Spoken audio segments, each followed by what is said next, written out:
I believe that combat veterans speak the language of the Lord. It might sound funny to say that. You might be asking yourself, where's this video going?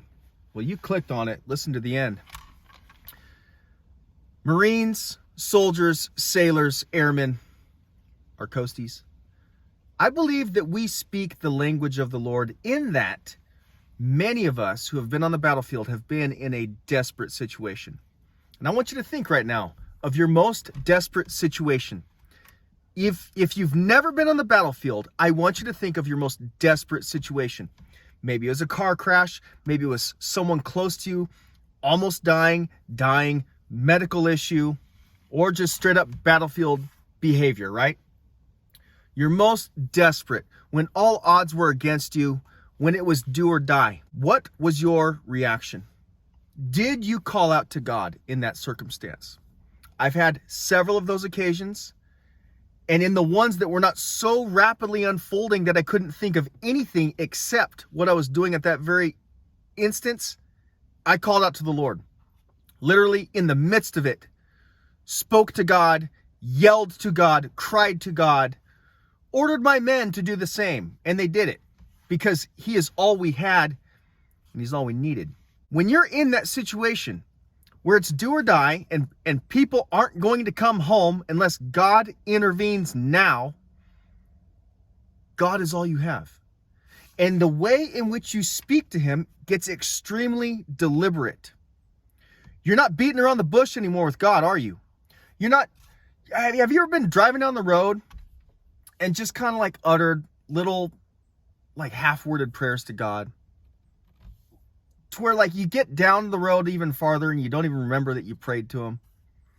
That's not crying out to the Lord. Does the king even hear that? I don't know. Maybe he does. But does he hear the cry on the battlefield when you're calling out to Him with all of your heart? When rounds are flying, when your life is at stake, and you're asking Him and you're pleading with Him and you're begging Him to intervene and step in and do something, and you're counting on Him and Him alone to do it. That is when God hears you. Now, I think of it like I do a shooting position. That's why I brought the rifle today. So, I was taught in Marine Corps boot camp several different shooting positions, several of which I would not take with me onto a battlefield. I was taught the standing position, and it was this modified, tucked in like this. You're not going to do this in combat. It's stupid. You're going to get your head blown off. You're going to die. You're not going to be shooting 500 meters in a combat situation from the standing position with open sights. It's just not going to happen. If it's happened, great, it happened. Or you're taught the kneeling position where you're tucking your ankle and the heel of your foot underneath your butt cheek, and you're getting a good bone-on-bone support with your knee and the back part of your elbow. The kneeling, nice shooting position. Quite uncomfortable after about 45 minutes. You can get nice and dialed in.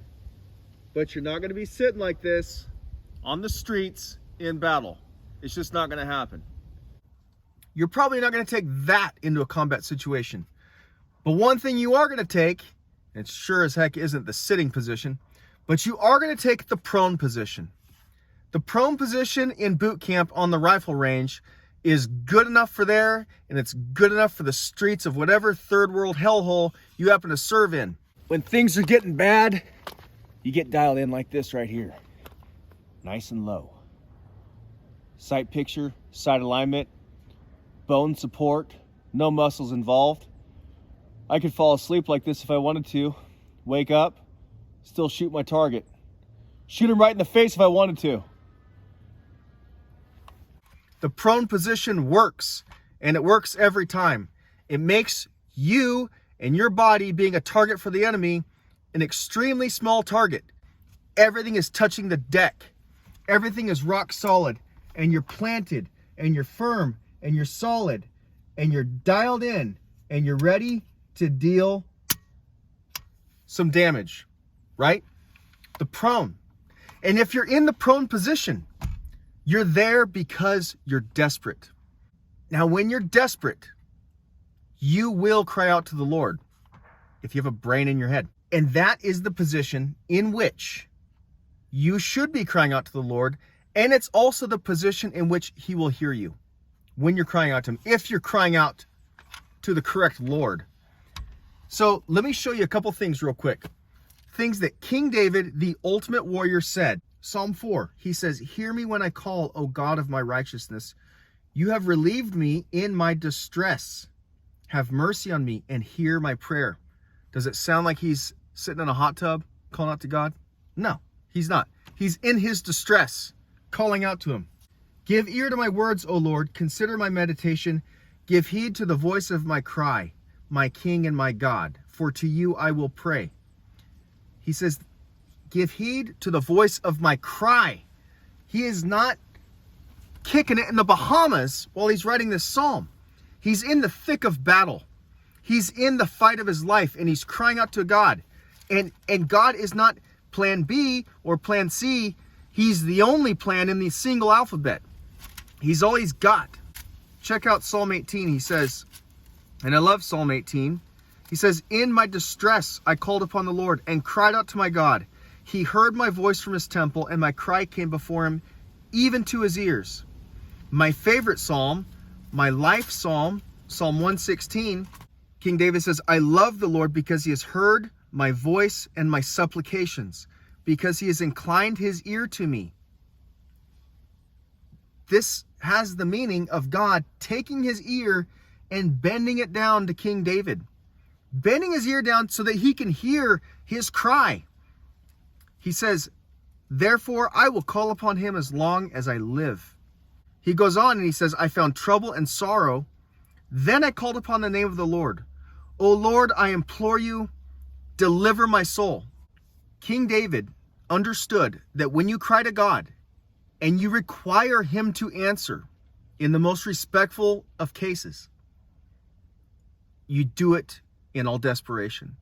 And I encourage you to be desperate with God. If you're talking to God and you feel like he's not answering you, I want to ask you, how desperate are you? How are you addressing the King? Do you feel like God doesn't hear you? Do you feel like you're being ignored? Like your prayers are bouncing off the ceiling? What position are you in when you're talking to him? Are you in the prone because rounds are coming down range? Or are you just sitting there in your hot tub acting like if he doesn't answer you, it doesn't matter anyways? If it matters, then your supplication, your request to him should reflect the desperation inside of you. It requires humility. Get humble before the Lord, that you have lowered yourself and that you are crying out in desperation because he is your only hope. You should be doing that in your prayer life with the request that you make to God, and you should be praying like that for your salvation if you have not made that request before God, which I highly encourage you to do so. See you next time. Day of Battle out.